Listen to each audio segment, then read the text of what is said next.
Hey there, Agile Adventurer. Just a quick question. What if, for the price of a fancy coffee or half a pizza, you could unlock over 700 hours of the best Agile content on the planet? That's audio, video, e-courses, books, presentations, all that you can think of. But you can also join live calls with world-class practitioners and hang out in a flame war-free and AI slop-clean Slack with the sharpest minds in the game. Oh, and yes, you get direct access to me, Vasco, your Scrum Master Toolbox podcast. No, this is not a drill. It's the Scrum Master Toolbox membership.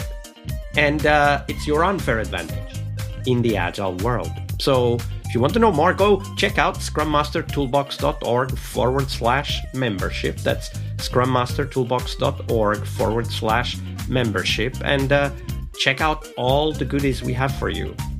Do it now. But if you're not doing it now, let's listen to the podcast. Hello, everybody. Today is Thursday, Success Day here on the podcast. And this week we have with us Olaitan Fashanu. Hey there, Olaitan. Welcome back. Thank you so much for having me again. Good to be here. So we'll talk about success in a minute. But before that, share with us, what's your favorite retrospective format and why? Good question. I always love going with simple things, maybe because of my background in mathematics. I always want to simplify, things. So that will lead me to what I want to say regarding the format I love the most. So I love this format, the start, stop, and continue format. It's a powerful, retrospective format that could actually help you get a lot of data, a lot of information, and it's like the easiest way to actually get everybody really engaged with that retro. And this is my experience. Anyway, I don't know if it's somebody who tries like start, stop, and continue. That thing will help developers, even those that don't even like to talk. They don't like to share anything during retro. It's the easiest way to get them engaged in that retrospective. So that's what it's always my go-to format, or especially when we are starting we usually have this, we work in iterations. So when we're starting a new iteration, I just introduce that format. What should we start doing? Or what should we stop doing? What is that thing that we've been doing that we need to stop doing? By the way, I'm curious, have you ever tried just picking one? I have tried that. But sometimes I get bored with that. No. I mean, like, of the start, stop, continue, just doing one of the three. No. What if that works? That's even simpler. I'm thinking, like, for example, maybe the team is feeling overwhelmed, right? Like, that's sooner or later, every team goes through that overwhelm phase. It's inevitable because there's always release crunch and all of that. And then at that moment, we just ask, what should we stop? And then in the beginning of a new release cycle, let's say we just finished a major release, we're ready to kind of, have fun, do something different. Yeah. We could just ask, what should we start? The reason I'm thinking is, I like the simplicity. I'm not from a mathematical background, but I do like the simplicity and simplifying the ideas. But then I'm thinking, okay, how can we create this deeper reflection and changing the format, even if it's the same format, right? We're just not covering the other two. Kind of changing the format creates that spark of energy. Oh, wait a minute. Hey, Olaitan, why aren't we starting with the continue or starting with the stop? And then we can talk about it. Well, that's a great question. Why would you think we don't start with the stop today? And that creates like this breaking the pattern. I think that's the term. Breaking the pattern really sparks energy and creativity. I mean, not all the time, obviously. If people are in a hurry and they're being called in the middle of the retrospective to go take care of an incident, they're probably not in the mood to be creative. Yeah, of course. I actually have been like, I thought this was the simplest I could go.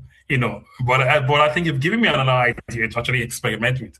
Maybe we could just focus on start. But there was one thing. There was one actually. There was also another one that I would like to mention that I love also about the friction and the fuel drivers. Really looking at these two opposite sides of the coin. Like what is actually slowing on that, what is draining our energy, and then you're looking at the other side. What is that thing that's actually fueling progress in this team? What is actually driving progress in the team? Having that kind of, because it feels a bit more engaging, and then there has to be a way to ensure that what is slowing us down is actually we see how to flip it around, and then the fuel driver is how do we ensure that it's something that's actually driving the team? How do we ensure that we make that as a habit in that team to maintain that? So these are things that actually also that's actually a great point, because it also speaks to the spectrum that always exists in the team, right? There's always stuff that is friction. There's always stuff that are drivers. And then we need to even deliberately think, like, how can we make the drivers even more powerful? And how can we reduce or even eliminate the friction? Yeah. I've tried a couple of them. I've seen that really well. There was a time the first time I introduced that to the team, and then there was this senior developer that he was like looking at what are we doing today, and then I was like, oh, just be patient with me, and then let's see how it goes. And then while we were getting to the action items, they were like, oh, this is interesting. That this is like the opposite side, trying. And then it was a good one. It was a good remark for me.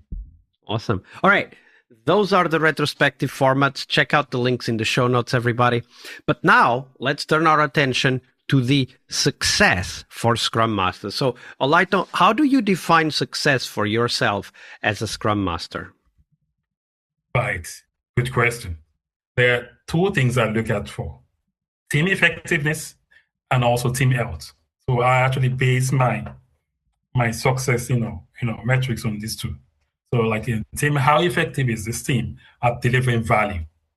So I judge myself, my performance on that, and also how are the team members, how confident are they in actually holding each other accountable in the team? How are we creating psychological safety in the team? How are we creating a team where people have the confidence to speak without being judged or without any form of retribution? So that is how I measure success for myself as a Scrum Master. And when you think about those aspects, how do you keep track of that? Like, do you have a scorecard? And if you work with multiple teams, do you have a different scorecard per team? Like, how do you keep yourself accountable to your own definition of success? I won this team health check. Regularly team health check survey regularly to get data. So how often? Like 3 months, 6 months? 6 months. 6 months. So to do that, I usually call it, winter and summer. So on this health check, and then the health checks, survey, and then with different things to questions to ask, and then we look at, and then afterwards, then we look at the data and things like that, and then we discuss that. So that's one thing I do, and this other one is I have one-on-ones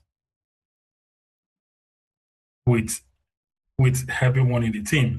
I have this constant one-on-one to get feedback from the team members, and I don't actually restrict my one-on-ones to just the developers. So I extend it to the QA, I extend it to the designers, I extend it to the PO in that way to actually get a better picture of what I'm doing right, what I need to do, what I need to improve. And I have always encouraged that. We need to have a discussion around what is actually not working that we need to tweak a little. What is it that we need to improve on in that regard? So that is what I do to measure success. Absolutely. Okay, so team effectiveness, one-on-one survey, and team health perhaps included with team effectiveness. But I was thinking, when you look at measuring effectiveness, like are you looking at some outside in, so outside from the team, outside in metrics? Like what kind of metrics or even evaluations, could be qualitative evaluations, are you looking at when you're measuring team effectiveness? So the team effectiveness one, like I said, like it's how effective are we at delivering value. Yeah, but is that what we think we are, or is that what our dependent teams think we are, or their managers think we are? Like, is it outside in or inside in? It's both. It's both. So when we look at it, we look at how are we collaborating with other teams as well. And then we need to measure that. We need to get information about that. We need to think about what our customers are saying regarding what we're doing. So do you have this also as one-on-ones or survey, or how do you collect outside in measurement of effectiveness? We have a survey that we do. We also have feedback forms that we actually send to customers that we look at. We have those customers, are they like internal to the organization or external? Both. We have internal customers and external customers. Awesome. And I'm curious. This all sounds great, but isn't that a little bit overwhelming? Like, that must be a lot of work. It is a lot of work. But if we want to hold ourselves accountable and want to get the team moving, because in one way or the other, we are actually measured based on the success of the team. So these are data that will actually, nudge us in the right direction, that will tell us what we're doing right and what we're not doing well. We still need this data to actually help us, to move in the right direction. I know a lot. I have seen some Scrum Masters that will tell me that I don't have time to have one-on-ones, but I see that as valuable for me. So I see that some customers don't have time for that, but I will do it, and I do it. So I love data. Maybe it's like I would say, maybe it's got my background in mathematics. I love data. I love looking at what people are saying. I love looking at data. I love looking at patterns, comparing things that way. So just to help me, do better and to help us get better at what we do. But it's not that we do it once, but there are stages or there are times when we do these things to measure success. Yeah, absolutely. I really like that how you smile. Say I'm from mathematics. I want to look at data. And I think that's very important because it can be a lot of work. But as you say, like if we want to keep ourselves honest, we have to do the work, right? Exactly. Like you don't get better by not trying to be better. Exactly. So very well said. Thank you for sharing that with us, Olaitan. So much for having me. Yeah. All right, I hope you liked this episode. But before you hit next episode, here's the deal. This podcast is powered by people like you, the members who wanted more than just inspiration. They wanted real tools and real connection to people who are practicing Agile every day. We're talking access to over 700 hours of Agile Gold, CTO level strategy talks, summit keynotes, live workshops, e-courses, deep dive interviews, books, and if you're into no estimates, we got the pioneers of no estimates in those deep dive interviews as well. Agile business intelligence, creating product visions, coaching your product owner courses, you name it. You'll get invites to monthly live Q&As with Agile pioneers and practitioners, plus a private Slack community, which is free of all of that AI slop you see everywhere, and of course, without the flame wars. It's a community of practitioners that want to learn and thrive together. It's the best place to connect with community and learn together. So if this podcast has helped you before, imagine what you will get from this podcast membership. So head on over to scrummastertoolbox.org/membership and join the community that's shaping the future of Agile. And we have so much for you. So check out all the details at scrummastertoolbox.org/membership because listening is great. It's important, But doing it together, that's next level. I'll see you in the community Slack. We really hope you liked our show. And if you did, why not rate this podcast on Stitcher or iTunes? Share this podcast and let other Scrum Masters know about this valuable resource for their work. Remember that sharing is caring.